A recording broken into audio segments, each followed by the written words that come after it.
हमारी व्यथा सुनो असुरराज, हमारी व्यथा सुनो।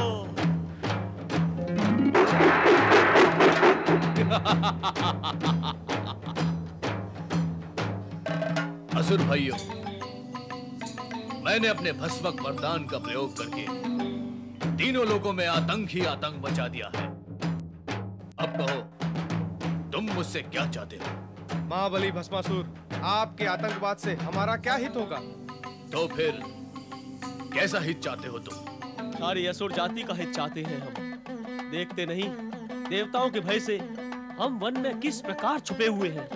असुर सम्राट भस्मासुर की जय! असुर सम्राट भस्मासुर की जय! असुर सम्राट, ये वस्त्र उपहार के रूप में है। और ये है असुर सम्राट की तलवार।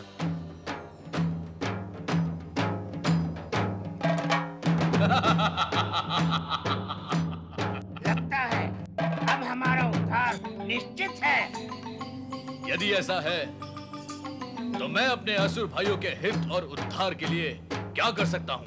असुर राज, असुरों का हित तो तब होगा जब तुम असुरों के शत्रु इन देवताओं और धर्मात्माओं को समाप्त कर तीनों लोकों में असुरों का साम्राज्य स्थापित करोगे। तो फिर बताओ, कौन है वो हमारा शत्रु राजा? राजा धर्मसेन। वो ब्रह्मा विष्णु का भक्त और बड़ा धर्मात्मा है। धर्मात्मा? मैं उसका धर्म और उसकी आत्मा दोनों को ही समाप्त कर दूंगा। असुरों के साम्राज्य की स्थापना का कार्य मैं यहीं से आरंभ करता हूँ। देखता हूँ कौन है धर्मसेन। प्रजावत्सल्य न्यायप्रिय महाराजा धर्मसेन की जय! प्रजावत्सल्य न्यायप्रिय महाराजा धर्मसेन की जय! प्रजावत्सल्य न्यायप्रिय महाराजा धर्मसेन की जय! महामंत्री प्रसेनजीत, आज्ञा करें महाराज। हमारी प्रजा के कुशल मंगल के समाचार कहें। महाराज, प्रजा सुखी और प्रसन्न है। राज्य की व्यवस्था सुचारू है।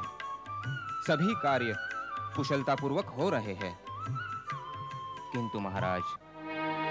किंतु क्या महामंत्री? रुक क्यों गए? जो भी कहना है निसंकोच कहिए। महाराज, अब तक तो राज्य में सर्वत्र शांति ही थी, किंतु आसपास के राज्यों से भयानक असुर भस्मासुर के अत्याचारों का समाचार सुन सुनकर हमारी प्रजा भयभीत हो उठी है। प्रजा शंकित है कि वो हमारे राज्य में आकर आतंक और अत्याचारों से हमें पीड़ित कर सकता है। कदापि नहीं, सर्वथा नहीं। हम अपनी प्रजा को कभी भी पीड़ित होने नहीं देंगे। महामंत्री, आप इसी समय सेना को आदेश दें कि वो भस्मासुर को समाप्त कर दे।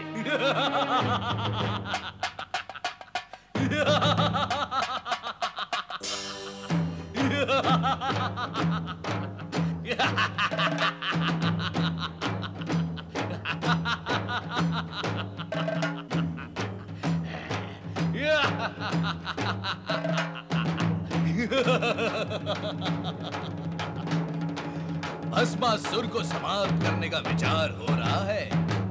राजा धर्मसेन, क्या ये नहीं जानता कि अब तेरे समाप्त होने का समय समीप आ पहुंचा है? सेनापति, इस दुष्ट को समाप्त कर दो।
भस्मासुर!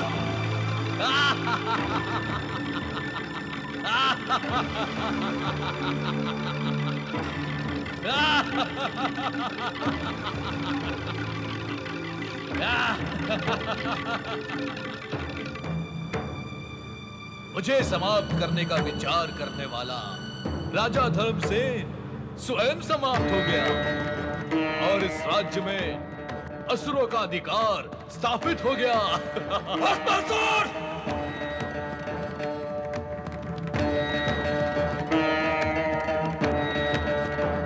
महाराज धर्मसेन के पुत्र विषसेन के होते हुए एक असुर इस राज्य के सिंहासन पर कदापि नहीं बैठ सकता। मैं यहाँ असुरों का राज्य कदापि स्थापित नहीं होने दूंगा।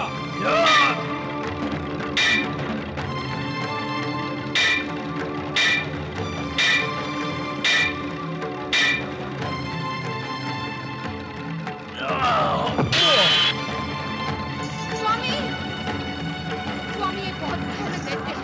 ये अपने वरदान से आपको एक भस्म कर सकता है, इसलिए यहाँ से भाग चले। इसी में हमारा हित है स्वामी।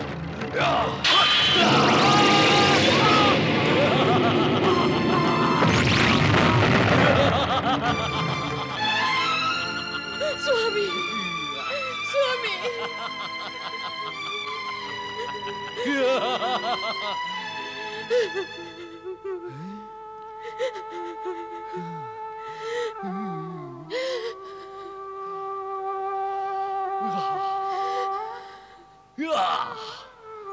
स्वामी, स्वामी, ये क्या हो गया स्वामी? ये क्या हो गया? मैं तो आपको सावधान करने आई थी, किंतु आप असावधान हो गए। इस दुष्ट का कुचक्र चल ही गया स्वामी। इसने आपके प्राण हर ही लिए। अब मैं आपके बिना कैसे जीवित रहूंगी? कैसे?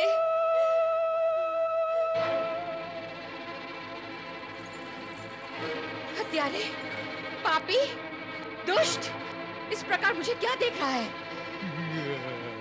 तो असुर है, तामसिकता और अवगुणों का भंडार। मैं अपने पति के बिना एक पल भी जीवित नहीं रह सकती। अब विलंब ना कर, मुझे भी भस्म कर दे। नहीं, कर दे मुझे भस्म। नहीं। तुम जैसी परम सुंदरी को भस्म करके मैं अपना ही अहित करूं, इतना मूर्ख मैं नहीं हूं। मैं तो तुम्हें अपनी महारानी बनाऊंगा। महारानी, आओ मेरे पास आओ महारानी। स्वामी,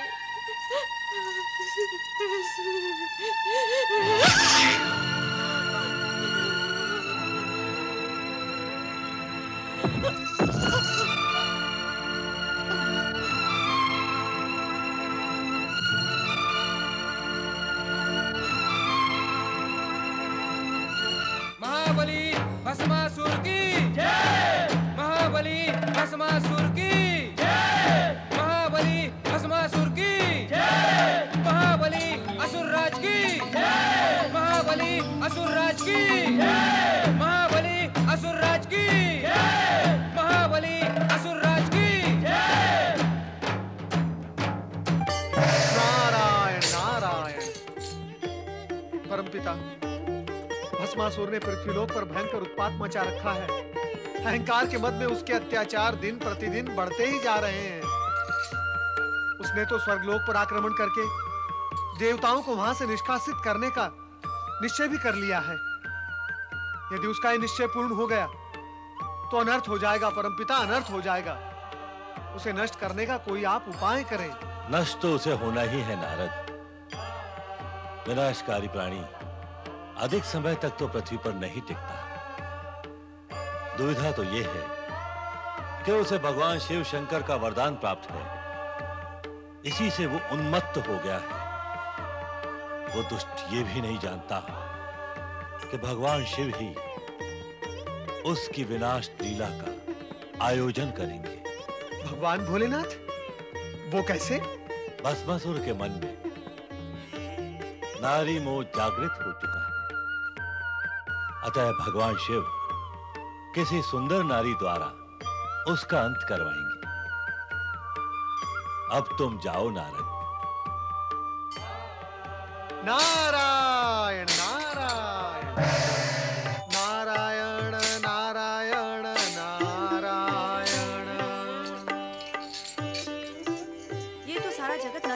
से सुन रहा है। लक्ष्मी लक्ष्मी तो तुम कभी बोलोगे नहीं। नारायण नारायण। माता, इससे पूर्व भी इस विषय पर चर्चा हो चुकी है और तब भी मैंने यही निवेदन किया था कि नारायण नाम में ही लक्ष्मी भी समाहित है। सो तो ठीक है, किंतु ये बताओ, तुम इतने समय तक थे कहाँ? त्रिदेव की लीलाओं को साकार रूप देने में व्यस्त था। अर्थात अब तुम्हारे प्रश्न समाप्त हुए हैं? नहीं नहीं माता, कदापि नहीं। प्रश्न तो प्रलय पर्यंत समाप्त नहीं होंगे। प्रश्न, सूचना एवं भक्ति, यही तो नारद का जीवन है। किंतु भस्मासुर के विषय में तुमने हमें कोई सूचना नहीं दी। सुना है कि पृथ्वी लोक पर निर्दोष प्राणियों को भस्म करने का जो भयंकर तांडव उसने मचा रखा है, उससे समस्त प्राणी पीड़ित हैं। सत्य सुना है आपने। किंतु ये सत्य तुमने नहीं सुना है नारद। सारे जगत को, सारे जगत की भली बुरी सूचनाएं देते रहते हो, फिर ये सूचना क्यों नहीं दी तुमने? माता, आपसे और भगवान श्री हरि विष्णु से इस जगत की कौन सी घटना छिपी हुई है? आप तो सर्वज्ञ हैं। अपनी दिव्य दृष्टि से आप जो चाहें, जब चाहें देख सकते हैं, जान सकते हैं। क्या श्री हरि विष्णु ने इस विषय में आपसे कुछ नहीं कहा? वे यहाँ होते तो कहते।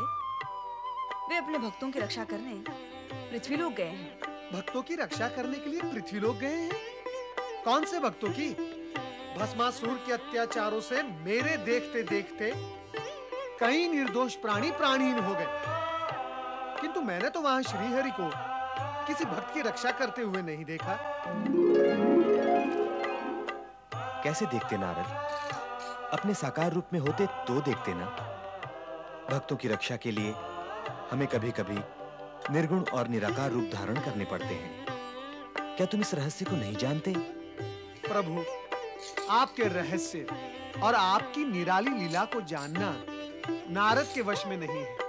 आप तो केवल मुझे ये बताएं कि भस्मासुर को भस्मीभूत करने के लिए आप क्या उपाय कर रहे हैं? परमपिता ब्रह्मा जी का यह कहना है कि भस्मासुर के मन में नारी का मोह उत्पन्न हो चुका है। उसका अंत केवल नारी द्वारा ही होगा। ये क्या रहस्य है? नारद, तुम कहते हो कि ये रहस्य है, किंतु तुम्हें सब कुछ बता देने के पश्चात ये रहस्य कहाँ रह जाएगा? इसलिए उत्तम यही होगा कि तुम इस रहस्य को रहस्य ही रहने दो। ओम नमः शिवाय।